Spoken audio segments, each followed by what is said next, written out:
मैं पिछले 12 वर्षों से 2011 से मलद्वार में होने वाली बीमारियों का इलाज आयुर्वेद चिकित्सा द्वारा कर रहा हूँ और मलद्वार के रोगों पर ही वीडियोस बनाता हूँ और गुदा रोगों से जुड़ी जितनी भी मानसिक परेशानियाँ हैं और जितनी भी उनकी जो आदतें हैं उनके ऊपर मेरे वीडियोस रहते हैं।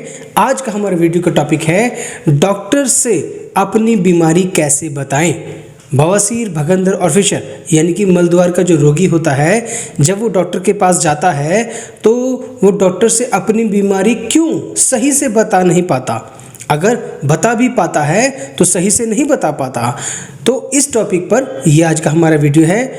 पेशेंट कई वर्षों से ठीक नहीं हो रहे, डॉक्टर्स के पास जा कर के थक गए हैं, कई महीनों या कई सालों से मलद्वार की बीमारी में फंसे हुए हैं। तो फ्रेंड्स, होता क्या है कि जैसे कि हमारे पास पेशेंट आता है और उसको मलद्वार में फिशर हो गया है या कोई खून जा रहा है या उसको दर्द हो रहा है या मलद्वार पर उसको कोई चिपचिपा पानी उसको आ रहा है या उसको मलद्वार पर खुजली की शिकायत है, खारिश है, लैट्रिन करते समय दर्द की शिकायत है, तो किसी भी तरह की मलद्वार पर समस्या है, जब भी किसी को मलद्वार पर कोई भी समस्या होती है तो वह हमारे पास आता है। और जब वह हमारे पास आता है तो अक्सर ऐसा होता है, जो मैंने ये बात नोटिस की है कि वो अपनी बीमारी बता ही नहीं पाता। मरीज़ कभी अपनी बीमारी नहीं बता पाता, सही से नहीं बता पाता। मरीज़ की बातों में, उसके शब्दों में शब्द का भावना ज़्यादा होती है, उसका जो दर्द है वो दर्द छिपा होता है। उसे ये होता है कि ये जो दर्द हो रहा है डॉक्टर साहब को बता दूं कि मैं कितना दुखी हूँ, कि मैं कितना पीड़ित हूँ, मैं कितना दर्द में हूँ, मेरा निदान कीजिए, मैं आपके पास आया हूँ। तो इस दुख और इस पीड़ा को जब हम सुनते हैं तो हमको वो बीमारी पकड़नी होती है, जो बीमारी उसको हो रही है। तो वो जो बीमारी हमको पकड़नी होती है और जो डॉक्टर जितना कुशल है मरीज़ की बीमारी को पकड़ने में, वो उतना ही शार्प और प्रशंसनीय डॉक्टर कहलाता है। तो जब मरीज़ की बीमारी हम पकड़ते हैं, मरीज़ का डायग्नोज जब हम करते हैं, तो उससे एक तरह की पूछताछ है, हमारी मरीज़ से होने वाली एक पूछताछ है, वो हर मरीज़ के कैरेक्टर को देख करके अलग अलग तरीके से की जाती है।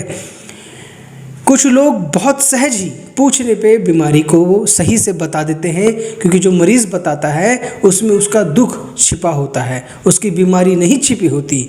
बीमारी डॉक्टर को डायग्नोज करनी होती है, एक चार सूत्र चिकित्सक को बीमारी ढूंढनी पड़ती है। तो जब हम बीमारी पूछते हैं कि खून आपको जो आ रहा है वो लैट्रिन में लग कर आ रहा है या बूंद बूंद करके गिर रहा है, तो इस तरह के गहरे क्वेश्चंस किसी ने पूछे नहीं होते हैं। उससे सभी लोगों को घर में, परिवार में पता होता है कि इस व्यक्ति को खून आ रहा है, पर किसी को उसने ये तो बताया होता है सबको कि खून आ रहा है, पर किसी को ये नहीं बताया होता कि बूंद बूंद करके आ रहा है या लैट्रिन में लग करके आ रहा है। तो अब ये क्वेश्चन हम पूछते हैं जब वो हमारे पास आता है। फिर हम पूछते हैं कि दर्द कील की तरह चुभता है, कांटे की तरह चुभता है दर्द जो उसको हो रहा है, या भारी भारी लगता है, थ्रोम्बिंग पेन है। तो वो कहता है कि ये बात बिल्कुल अलग है, कि ये सबको बताया कि दर्द हो रहा है, सब रिश्तेदारों को बताया, घर परिवार मेंबर को बताया कि दर्द हो रहा है, पर किसी को ये नहीं बताया कि चुभने की तरह हो रहा है या थ्रोम्बिंग पेन हो रहा है। फिर हम उससे पूछते हैं कि आपको कोई चिपचिपा पस तो नहीं आ रहा है, चिपचिपा पानी तो नहीं आ रहा है लैट्रिन के रास्ते से, तो उसकी क्या हिस्ट्री रहती है, उसका क्या लाइफस्टाइल है, क्या काम करते हो आप। तो इन सब बातों से अंदाज़ा हो जाता है कि व्यक्ति कैसा जीता होगा, कैसा लाइफस्टाइल उसका होगा। तो इन बातों को जान करके मरीज़ की बीमारी को पकड़ना होता है, डायग्नोज करना होता है, और उसकी बीमारी जो हम पकड़ में आती है तभी हम उसका उपचार भी कर सकते हैं। तो पेशेंट जब डॉक्टर के पास जाएं तो किसी ऐसे व्यक्ति को साथ न ले जाएं, अपने साथ डॉक्टर के केबिन में ऐसे व्यक्ति को लेकर के ना जाएं, घर परिवार या दोस्त को या किसी मेंबर को परिवार के, कि जब डॉक्टर के केबिन में आप बैठे, वो व्यक्ति आपका रिश्तेदार आपके साथ में बैठा हो, डॉक्टर ये सब गहरी गहरी बातें पूछे, तो उस मेंबर के सामने आपको डॉक्टर से बताने में शर्म आए। तो हो सके कि आप अकेले जाएं डॉक्टर के केबिन में आप। तो इस तरह से, नहीं तो फिर डॉक्टर पूछेगा कुछ, आप उस व्यक्ति के प्रेजेंस में घुमा घुमा करके डॉक्टर को बातें बताएंगे। तो फ्री होकर के अकेले जाएं, और सबसे ज़्यादा ज़रूरी है कि फ्री होकर जाएं। कुछ लोग आते हैं जल्दी जल्दी, उनको जल्दी चाहिए, उनको बस ये है कि सडनली बस फटाफट नंबर आ जाए, फटाफट से चेक कराऊं, फटाफट से निकल जाऊं। तो जल्दी वाले कुछ तो ये भी एक कारण होता है कि आदमी रिलैक्स होकर सारी बात नहीं कर पाता, सारी बात बता नहीं पाता। तो जल्दी जल्दी में ना जाए, समय निकाल करके डॉक्टर्स के पास जाएं। तो इन सब चीज़ों को ध्यान में रख करके जाएं, और जो भी डॉक्टर पूछे उसको बड़े आराम से आंसर दे। उसको जो है उसको अपनी तकलीफ़ के सिम्टम्स ऐसे बताएं जैसे आप उसको अपनी बीमारी को पकड़वा रहे हो। डॉक्टर जितना पूछ रहा है उसका उतना ही जवाब अच्छे से दीजिए, क्लियर और स्पष्ट देना है आपको, ना बहुत ज़्यादा लंबा देना है।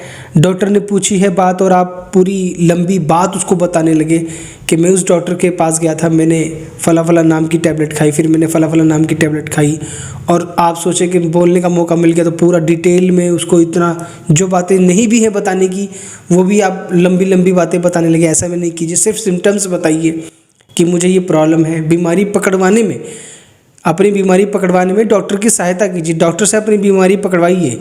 डॉक्टर आपका फ्रेंड है तो आप उस फ्रेंड के पास जाएं। आपने कंसल्टेशन डॉक्टर का लिया है, वहाँ पर आप जो अपनी बात है उसको बता रहे हैं, ऐसे बताओ जैसे डॉक्टर आपकी बीमारी को पकड़ ले। अपनी बीमारी को डॉक्टर के हाथों से पकड़वाइए। तो इस तरह से जो है बीमारी को एनकाउंटर करवाना होता है डॉक्टर के हाथों से, तब जाकर के आप हेल्दी जीवन जीते हैं और स्वस्थ रहते हैं। फ्रेंड्स, मेरा क्लिनिक चंडीगढ़ में है।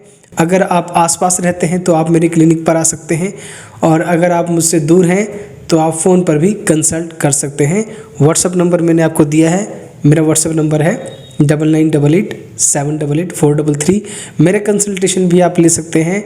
सो अगर आपको फिशर है या पाइल्स है और कभी कभी थोड़ी बहुत समस्या भी होती है तो इस बीमारी को नज़रअंदाज मत कीजिए, क्योंकि स्वस्थ रहना आपका अधिकार है।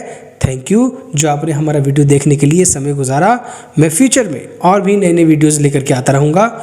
Wishing you good health. Thank you. Piles Ayurveda hospital से संपर्क करने के लिए 9988788433 नंबर पर व्हाट्सएप कीजिए।